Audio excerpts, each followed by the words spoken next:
The era of FHM is coming to an end after 30 years. Britpop, iconic, 90s, FHM, ladette culture. I mean, that was what it was all about. And it was fun. FHM for me, back then, was career-changing. It wasn't just a magazine with hot women in it, it was everything. Kebabs, brilliant. There's a whole feature about kebabs. This is classic, isn't it?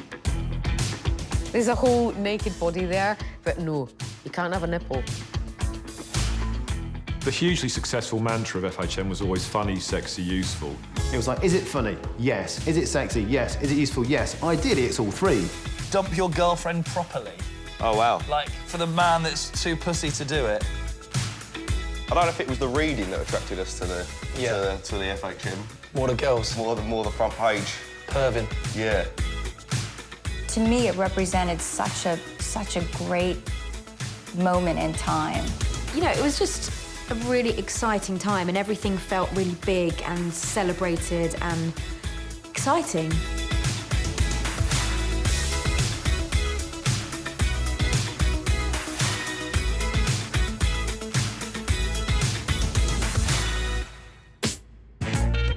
FHM graced our shelves for an incredible 30 years. It went from a humble fashion magazine to the centre of the publishing galaxy.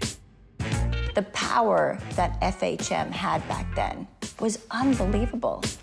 As a lifestyle Bible, it taught lads how to look sharp, what music to listen to, how to be a legend between the sheets and look better on the dance floor.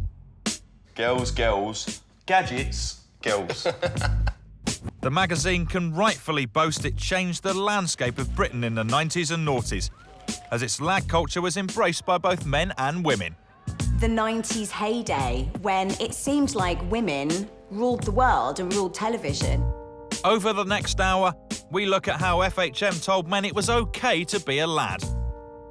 They do like girls, they do like film, and not to be ashamed about that. And how different attitudes have become. The term lad now is a badge of shame. Then it was a badge of honour. We'll catch up with the women who shaped FHM's history and are still etched into our teenage memories. I mean, they hired me to do some of their covers, and the amount of money they were paying me, sign me up. That's not bad, is it? You can judge me all you like, but you know what? My arse has been on Parliament.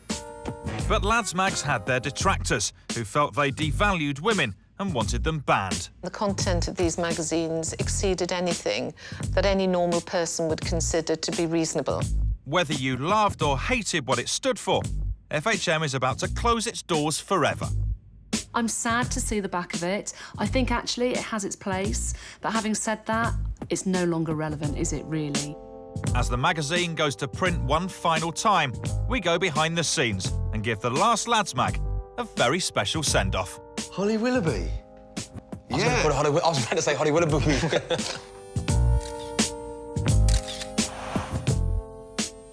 Yeah, oh my God, what a babe. You just would, wouldn't you? Whatever. I'm sure she's lovely. My arse was great. To find out where this all began, we need to gently hold your hand and take you back to a time when greed was good and mobiles were massive. Yes, it's the mid-80s when, guess what? We were just coming out of recession.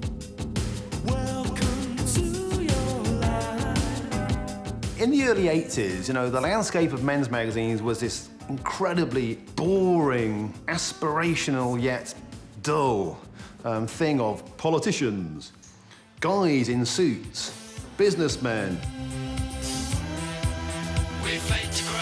Then in 1985, a new magazine was born.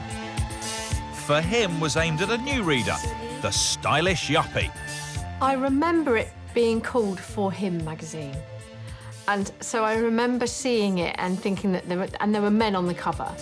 Was it an antidote to all those grey men in suits? No. This is the first issue from spring '85, and the first article is all about building a classic wardrobe. And it was kind of, you know, tips from Silicon Valley, you know, and it made us feel like failures because we would never work in Silicon Valley. and work in a factory. So if the readership were young men, they must have had some girls on the cover to pull in the punters, surely. We had an actual editorial policy not to put any girly pictures in there. We did not want to be thought that we were a top-shelf magazine. We avoided any sort of celebrities. Eventually, the penny dropped and the magazine started putting stylish celebrities on the cover. It was the decadent 80s, for goodness sake. So who would it be? Brian Ferry? David Bowie? Oh. The worst cover in any magazine ever had Phil Collins' bald head. It's like, what are you doing? Like, nobody wants to be Phil Collins, not even Phil Collins. But it was quite a good statement that we were moving into a different era. For him, magazine trundled along for the rest of the 80s without setting the world on fire. But as the decade came to an end, and we went from boom back to bust, a massive cultural change was in the air.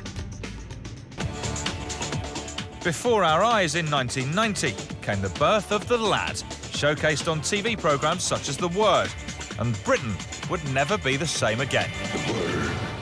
Come and sit here, Rob. We'll be chatting and getting real big. Ow!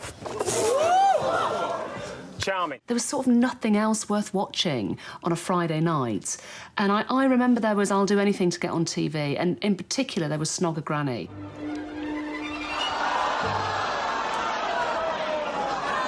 So it was repulsive television, but at the same time, you know, strangely addictive. In 1992, a brand new, groundbreaking breakfast show was redefining television and unleashing the ultimate lad. Today's question of the day is what Madeline... It was mental working in television in the 90s. Honestly, mental. Thank you very much. Thank you. Pleasure. Right. You're going to leave now? Suddenly, bad behaviour was in. It was a lucrative and loud business, and magazines began to reflect this. 8 years in, For Him magazine was embracing 90s culture, but found itself with some serious competition. The brand new Loaded magazine was bigger, brasher and blokier. Loaded was very much about, we've got this group of guys in the office, they're living the most incredible rock and roll lifestyle, and you can come and read about that and be hugely entertained. You like dangerous sports? Go to these, do these 100 things where you can kill yourself. You like sex? Here's how to be better. You like music? We went to a gig with this guy and his nose exploded when he was on drugs. Do you know what? Loaded was very funny, and I completely got their humour. It was celebratory and, you know, it was a party that you were invited to. Loaded encouraged young lads to be hedonistic, take risks, have fun. Don't be ashamed of looking at beautiful women. You saw more boobs in Loaded. Loaded was capturing a huge readership and creating an even bigger buzz.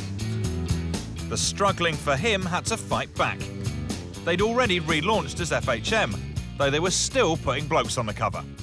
Mike Sutol, the editor, brilliantly took the danger of Loaded, which was very hedonistic, very self-indulgent, very kind of gonzo, very out there, and made it much more everyman.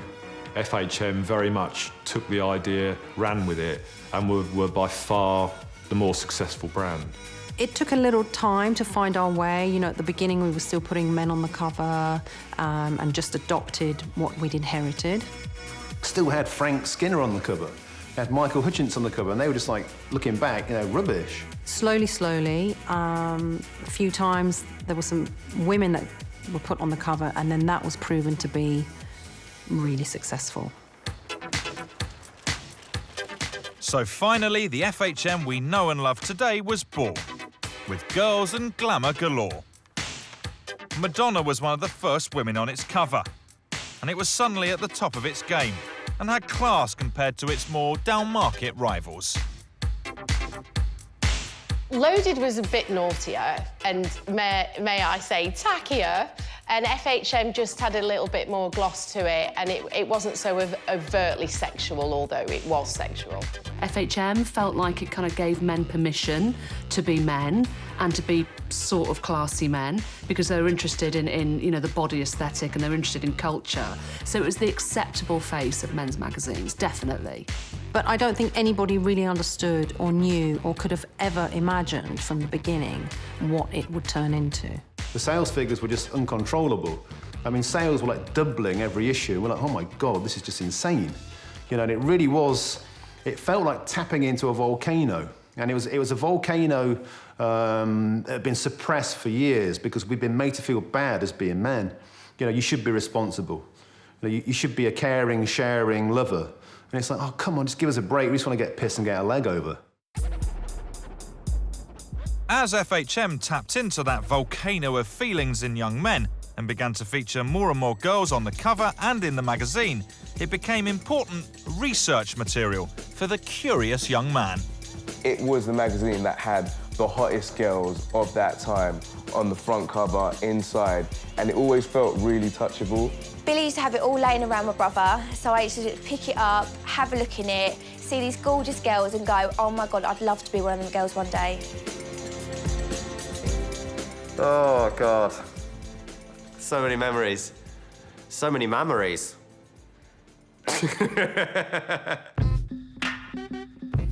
Yeah, to be fair, like, I probably had all of them hid under my bed, stuck together. With toothpaste? Yeah. Yeah. You brush your teeth in your bed, I yeah? ate a lot of stuff in bed when I was reading. It used to go on. Clean your teeth and nothing. Under the bed. God, all sticky. Yeah. I think Cat Deely. Cat Deely was my one. She was just so hot. Oh. Other people who didn't know maybe the magazine from a different era, like I'm talking about the older generation, like your nans and that, they used to look at you and they'd be like shake their heads. There was a couple of times where I think my mum picked it up and read it and was a little bit like, I can't believe you're reading this kind of stuff or whatever. I don't know what article she was reading, but at the time, you know, boys will be boys kind of mentality. I don't think it was ever that graphic, but I think it could raise a few eyebrows. If I went to a bloke's house in my younger years and he had lads mags, I don't think I'd really give a shit. Do you know what? If I won at Scrabble, then I'd worry. If he won at Scrabble, then I'd shag him. Noted. TV started to reflect how men were feeling and how they were behaving, which was badly.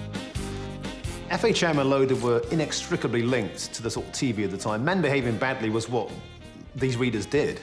Now, they did sit around flats drinking Stella and wondering how they get laid tonight. Deborah!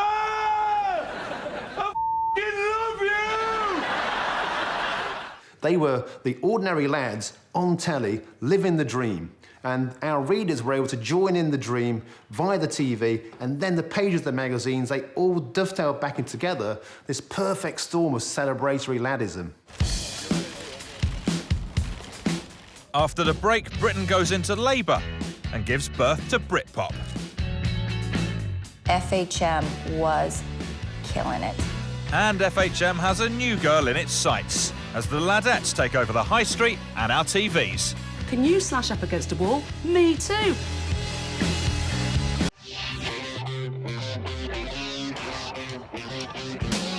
FHM has defined a generation, but all good things come to an end, and its doors will be slamming shut for the very last time. Over the last 30 controversial years, it's turned people onto a whole new type of men's magazine. We're at 1997, and the coming of a new Labour government seemed to bring a wave of optimism to the country. I was on the battle bus that day and we blasted out, "Things can only get better."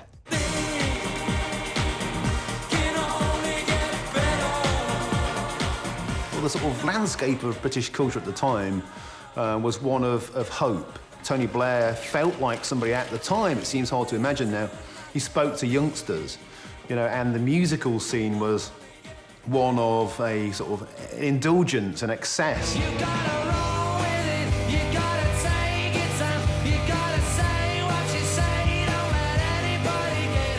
Cool Britannia swamped the UK in a flood of bright young things. You couldn't move without tripping over a couple of Spice Girls. One of them even bagged a promising young footballer called David Beckham.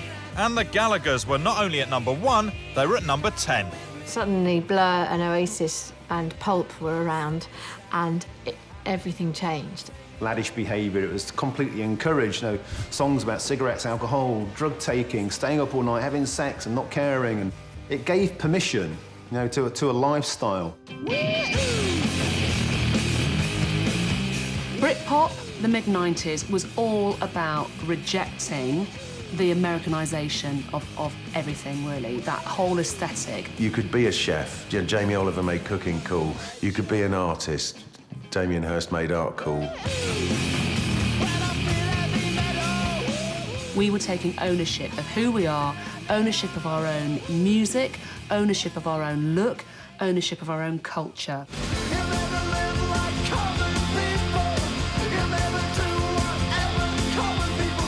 You know, it was just a really exciting time and everything felt really big and celebrated and exciting. You know, we're in this kind of, this emergence of a new era of hope where young people had a voice, and FHM was that voice. The mag was right in the eye of this cultural storm as they tapped into what young British lads really cared about. And their sales went through the roof. And I mean, FHM went from a small kind of fashion-based magazine selling 65,000 to a magazine that sold 775,000 in 5 years. You know, it went from essentially a fanzine that was produced by a bunch of guys in a shed to an international kind of megalith. It was unsurpassable as a business behemoth. You know, it made millions and millions of pounds. And it did that just by talking in ordinary language to ordinary men. Absolutely flawless. So in the late 1990s, FHM was killing it. And whilst the magazine's name and cover pages suggested it was only for men, it wasn't only being read by them. Girls up and down the country were embracing this new brazen female sexuality. FHM had more female readers than perhaps the top 10 women's magazines in Europe.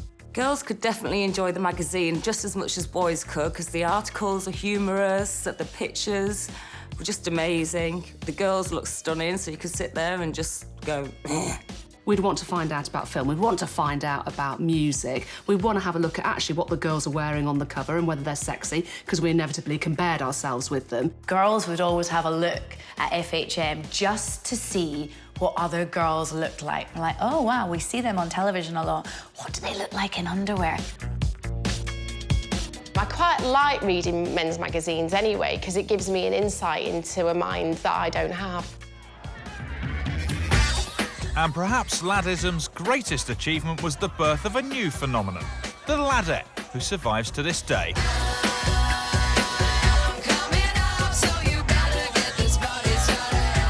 This new word, ladette, kind of came out. So these are girls that behaved a little bit more like boys.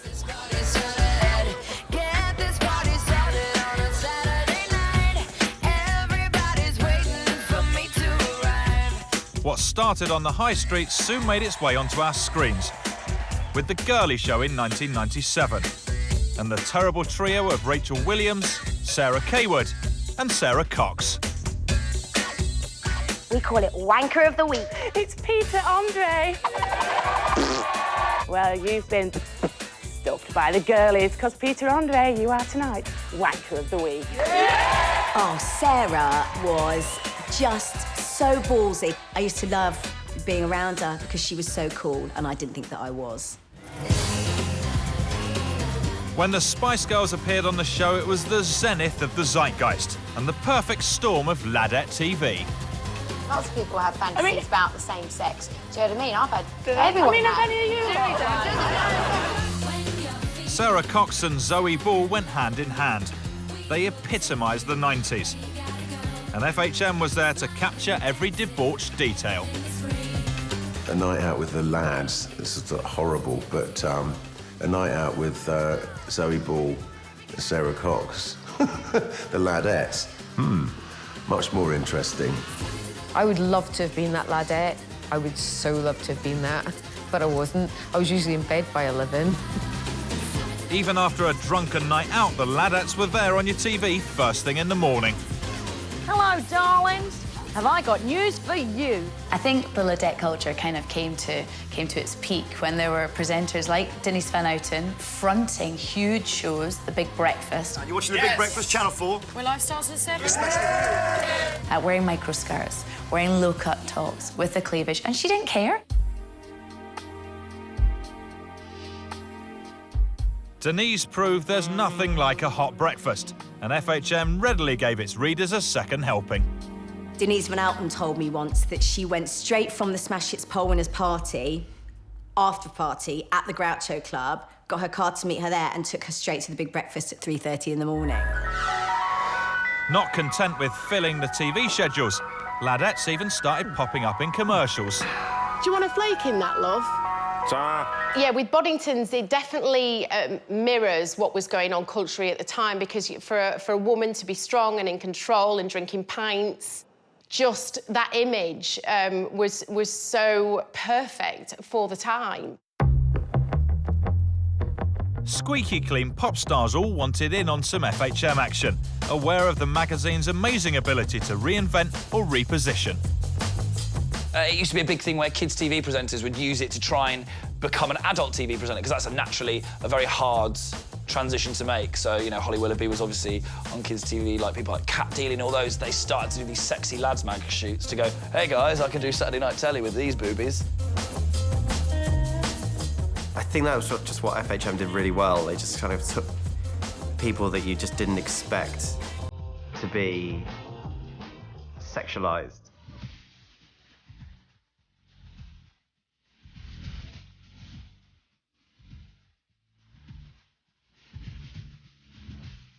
S Club 7 was firmly aimed at kids, but once they come to an end, what better way of rebooting your image than a tasteful cover shoot? It was a chance for us to see ourselves in a different light, you know, and a bit more glamorous, and it also opened up a whole new fan base for us. So yeah, it was just, you know, just an opportunity to be a bit more grown up. Just going to place it here, Lucy. After 10 years of Blue Peter, Connie Huck's appearance in FHM helped propel her onto mainstream TV.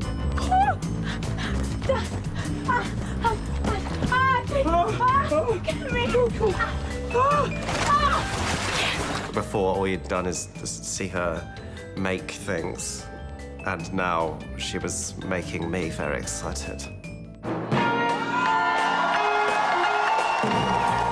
In the final few years of the decade, everything Chris Evans touched turned to gold. And FHM were falling over themselves to report what the undisputed king of the lads was up to. Oh, TFI Friday was just mental. So, you know, again, coming out of the Word, coming out of the Big Breakfast, going into this huge Friday night format, which embraced chaos. The chainsaw's back again. So let's see. Let's see. There you go. TFI Friday, where people were getting drunk on live TV, it was a revelation. It was like, yay, because it was permission to start boozing at lunchtime on a Friday. Well, here we are in the bar of the show. It's the best bar in the world, this, because it's got no till. Let's have a look. Amazing. OK, there's Chris. Yeah, that's absolutely when I knew him. Chris surrounded by a bevy of naked beauties. Coming up, it was a toss-up between FHM's 100 cleverest women and FHM's 100 sexiest women. They went with the latter. The sexiest 100 list was massive. Why am I only 99? And Gail Porter lights up the Houses of Parliament in the stunt of the century. The whole world was talking about Gail Porter's arse.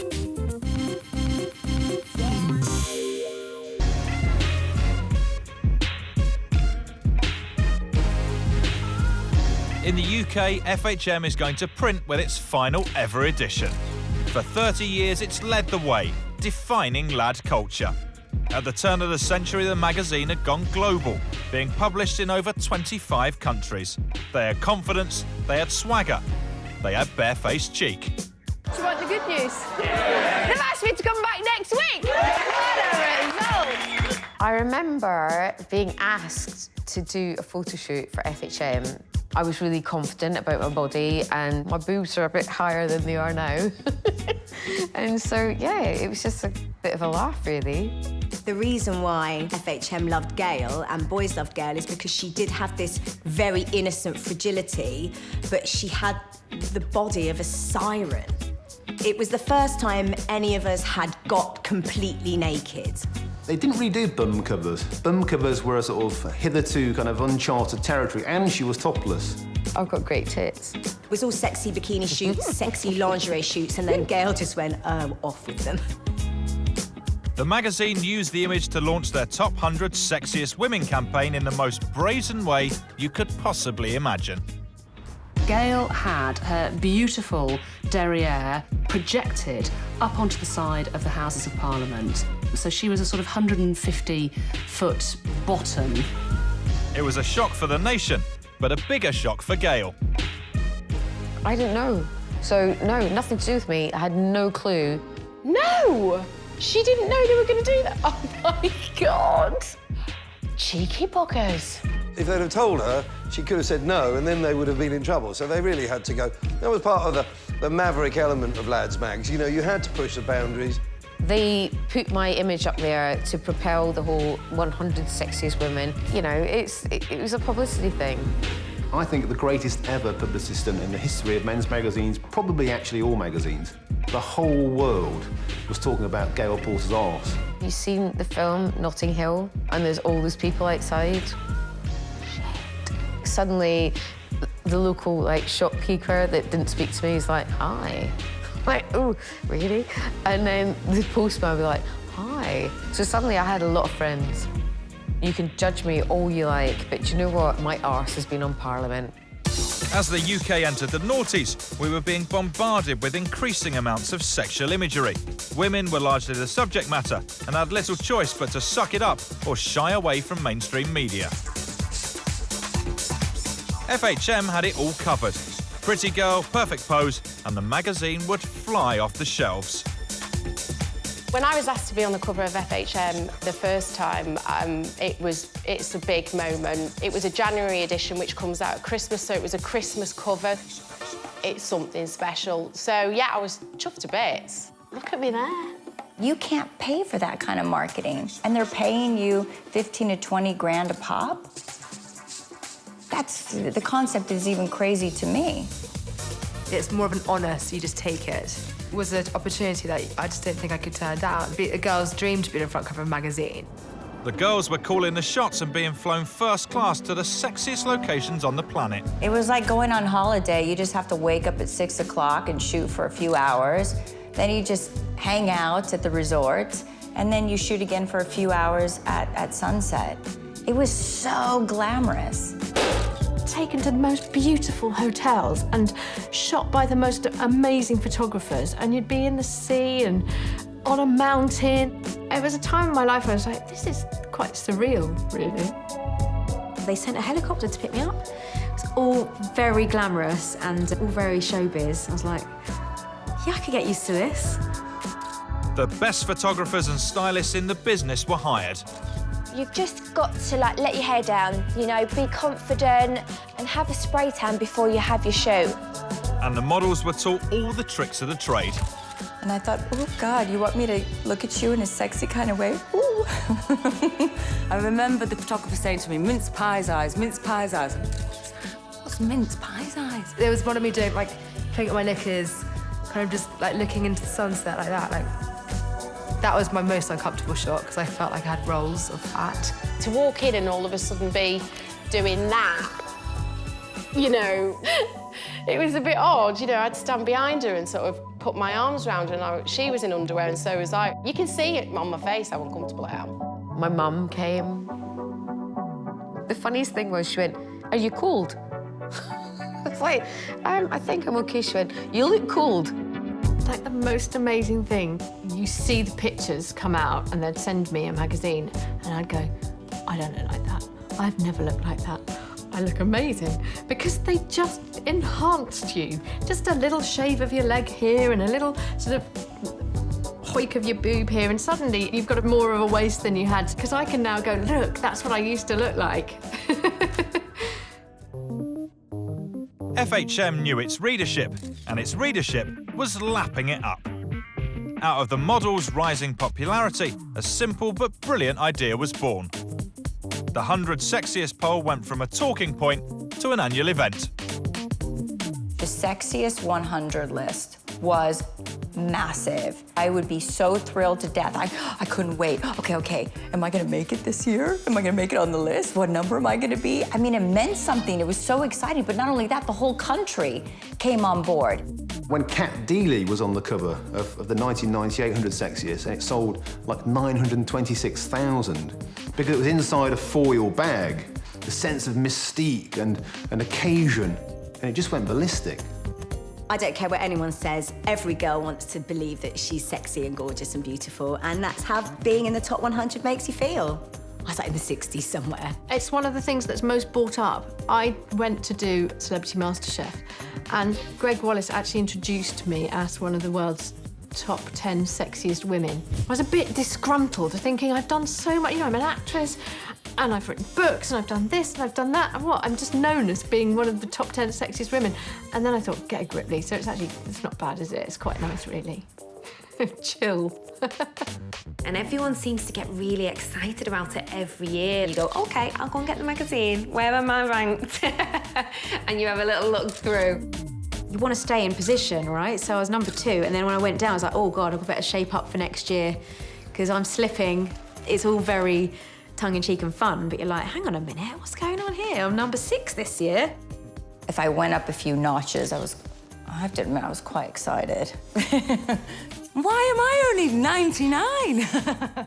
The list was at times surprisingly inclusive. How did Mary Berry make the top 100? I suppose people love cake. Oh, these scones are great. It was really something big. They had parties about it. All the nationals wrote about it. I once went out for dinner with 2 of them at the same time. It was the best night of my life. Where did you come? 33 and proud. Just being at the bar, I was sort of going, like, looking around, it's like, oh, that's Kylie Minogue. OK. Oh, that's J-Lo. All right. Melanie Sykes. And like the whole bar was like a who's who of like the hottest models in the world. And, you know, we were like, this is a bit scary because, you know, we were scared of women. But that's what the magazine was. It was getting you inside this velvet rope.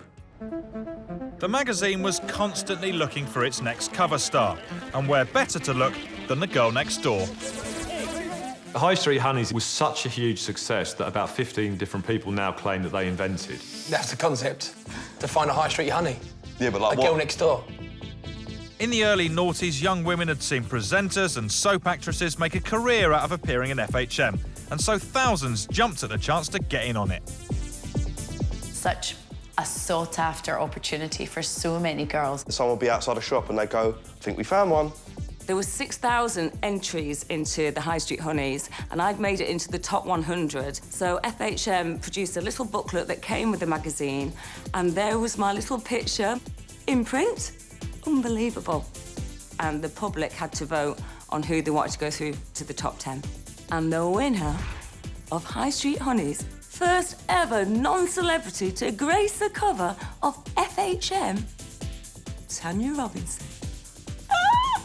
The FHM had never put an unknown girl on the cover before, and there was a certain amount of nervousness, and the issue actually sold very well. My life just changed overnight. I went from sitting in a call centre, single mum with no money, living in North Yorkshire, and the next thing I was being flown everywhere in the world just for photo shoots. I'm only 5'3", like 1 inch taller than a dwarf. It became a sensation. I mean, there's no doubt about that. All the High Street Honeys got together with FHM and did a charity single called I Touched Myself.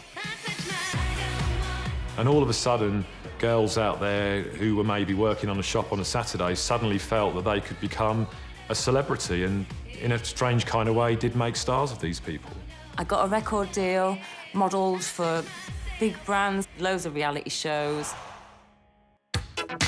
In 2004, rival UK publishers had an idea. Why wait a whole month to get your next fix of lad culture? Women, don't expect any help on a Thursday. On the 16th of January 2004, Nuts launched, and all of a sudden you had 2 magazines that were competing with FHM that combined were selling 500,000 copies a week. And they were very much aimed at the same kind of reader. FHM wasn't like Nuts and Zoo, and I don't think it was ever going to become like Nuts and Zoo, because I don't think the appetite was there to go into that sort of extreme position with regard to the abuse and use of women for male gratification. If you want to look good and not be bummy, yo, you better give me that money. The girls doing like dirty phallic poses or with their legs open and their tits out, trying to do like a sexy pose. It's actually quite off-putting. The weeklies were very much in the era of Big Brother, and suddenly girls could go into the Big Brother house as someone you'd never heard of. They could come out 14 weeks later. Saskia, you have been evicted. Please leave the Big Brother house. And suddenly they were being paid, you know, huge, huge checks. These girls could walk away with £40,000, £50,000. FHM tried to compete with the weeklies on their terms. Because there was only so much of a market for them to get their hands on, as soon as Zoo and Nuts came in and sort of declared totally that they were all about women, objectification, that was it. I just don't think they had any choice at that time. The gap between men's magazines and pornography that was readily available online was becoming increasingly blurred. The accusations of misogyny began to have more than a hint of truth about them. And with the traditional lads going soft and embracing all things metrosexual, the backlash had begun.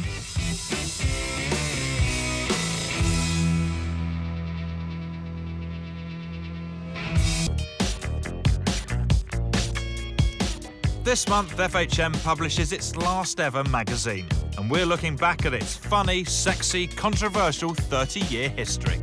By the mid-noughties, the magazine was reflecting a shift in laddism. Suddenly, we were told it was acceptable to be well-groomed. Nowadays, you know what? Moisturising, manscaping, general cleanliness and hygiene, they're kind of like standard things. Men actually want to be groomed. They're not ashamed to embrace how they look. We're borderline women. Well, we are. Yeah, but we used to. I'm even going underwear shopping now. I'm like, mate, look how tight your jeans. I'm trying on my underwear in the shop. Look, when would you wear that? If you were going out before and you wore that to fucking on a night out, you would be laughed at. With reality shows making stars of anyone who fancied being on the telly, there were attractive, ambitious women queuing up to model for the magazines. FHM tried to compete, but the more salacious they became, the more lads' mags felt strangely out of step with the time. It seemed everyone had an opinion, and politicians were queuing up to fill the airwaves. Women's magazines tend to look at sex in the context of relationships. These magazines tend to look at sex in a rather more narrow fashion. And what effect are you saying that has? Well, I think it's part of a broader cultural phenomenon. It wasn't just the sexy pictures that began to grate. They firmly thought that the articles about women, what women wanted, how they wanted to be treated, was actually a true representation of what women wanted and how they wanted to be treated. This new sexual politic that was coming in, where we had to strive for equality and more women in boardrooms, suddenly the table was turned over. It's like, no, we're not bothered about that. We just want to be lads. But the models and staff have always maintained they felt empowered by working for the magazine. Girls weren't doing it for boys. Girls were just having a laugh and being made to look really, really pretty. I mean, oh my God. You know, it's very nice to have a photo shoot that you can now look back on 20 years later and go, that's what I used to look like.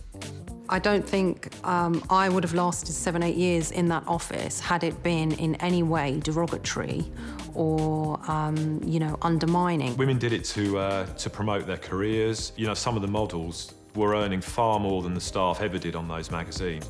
Pressure group UK Feminista campaigned to get Nuts and Zoo banned from supermarkets. This isn't about nudity, this is about sexism. And if a product is so sexist that you have to cover it up, well, you really shouldn't be selling it. Our customers, our members are telling us that they feel uncomfortable with certain magazines being on display in a family store. If you dance around the edges of acceptability, which is what men's magazines should do, then there's always a danger of falling foul. Content exceeded anything that any normal person would consider to be reasonable. Weekly lads mags had upped the ante, and FHM's sales were falling. And then came another problem, a little thing called the internet. The decline of the lads' mags was really on the wall about 2003 when lads started getting broadband. And then quite soon after that, they started getting smartphones. Well, that was really the end. Because not only were they able to get stuff, you know, like pornography, but they'd get everything for free. Men's interests haven't changed. They've broadened, but they haven't changed. But they are now getting information about all the stuff that they like digitally. My phone, what it allows me to do is to communicate with people, and communication is the drug of the 21st century. I can communicate on Instagram with people, on Twitter, on Facebook. It was very obvious that the internet is a huge magazine that you can edit yourself. As a person on TV, I'm in control now through social media of my own output. I can put out a picture of me looking fabulous when I leave here and everybody will get it immediately. They don't have to wait to see me. Titles like Loaded, Zoo and Nuts fell by the wayside. An explosion of sites means that navigating the internet became a key skill for the happening young gent. I think Vice is good. Vice sort of balances between, like, really interesting journalism and is Shoreditch gay now? Like, you know, like those kind of, like, really sort of obtuse articles. Lad culture has never been bigger. Now, we see now Lad Bible online. It's migrated online quite simply because it's free. Instagram. Is it? Instagram's taking FHM's place. That's really sad. Nowadays, if you want to be a model, you take a photo, a selfie of yourself in the best light possible. You can probably face-tune the shit out of it and make yourself look unbelievable. I think the experience of a platform where you can reach your audience in real time and they can comment, like, share, that is the big difference. And people send us, you know, a couple of thousand submissions a day. I've gone from being a lad to being a dad. I've got a 6.5-year-old boy. And, you know, would I mind my son buying a lad mag? No, I wouldn't. For the simple reason that I know what's in those magazines and I know that it's not damaging. Would I be worried about my son surfing the internet, you know, unprotected? Yes. Because where's that journey going to end up? For some, the legacy of FHM will always be that it was misogynistic. But it undeniably stopped men feeling bad about being men. Is there still a place for the lad, though? I don't think you'll ever see the end of lad culture, even if FHM is now, you know, passed into the ether. I think that there will always be a lad culture. I think in the mid-90s, there was a lot of affection around the term. The term lad now is a badge of shame. Then it was a badge of honour. We particularly see on university campuses now, if you're a lad, then you're a problem. You're like a jihadist. I think the tyranny of youth may actually be on the wane. You can have a girlfriend and you can still party and you still be with your Still have mates. your Being a mates. lad is being with the lads. Yeah.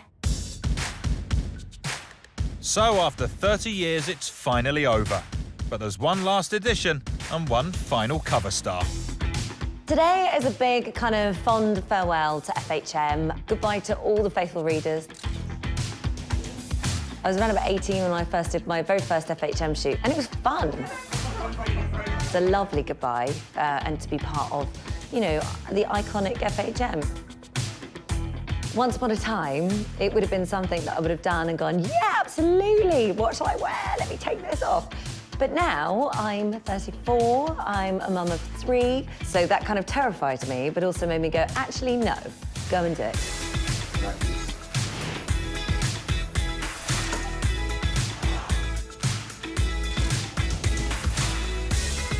So it's just a big goodbye, and thanks so much for being part of it. Let me see.